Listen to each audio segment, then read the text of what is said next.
What was the farthest travel you have done to go play a TTRPG? I have two potential answers for this, and it depends whether you count LARPing under the general umbrella of TTRPGs or not.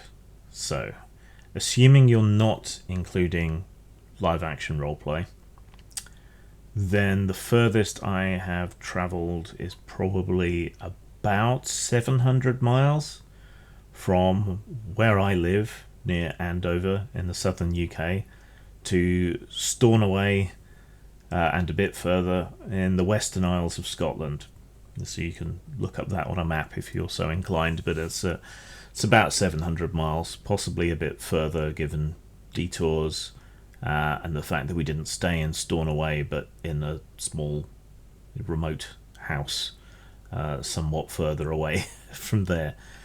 So yeah, that's quite a long way. Of course, that was to stay with friends and so on, but it was for a couple of weeks of playing games, several years in a row, and I miss those guys, the people that travelled with me, the people who lived there, all of it. But people get families and things happen, But I still have a very big soft spot in my heart for the sort of bleak beauty of the Western Isles of Scotland, though I don't miss the midges.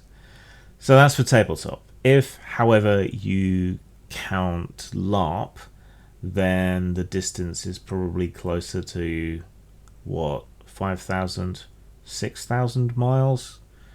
I travelled to a big Camarilla LARP in Portland, in Oregon, in the United States. That's where I met Mrs. Grimm. So not the only marriage to result from people travelling to that event, I hasten to point out. So that's either a very, very long distance for a booty call or a very, very long distance to play a game, depending which way you look at it. So that's the furthest. So nobody can ever doubt my commitment to the craft.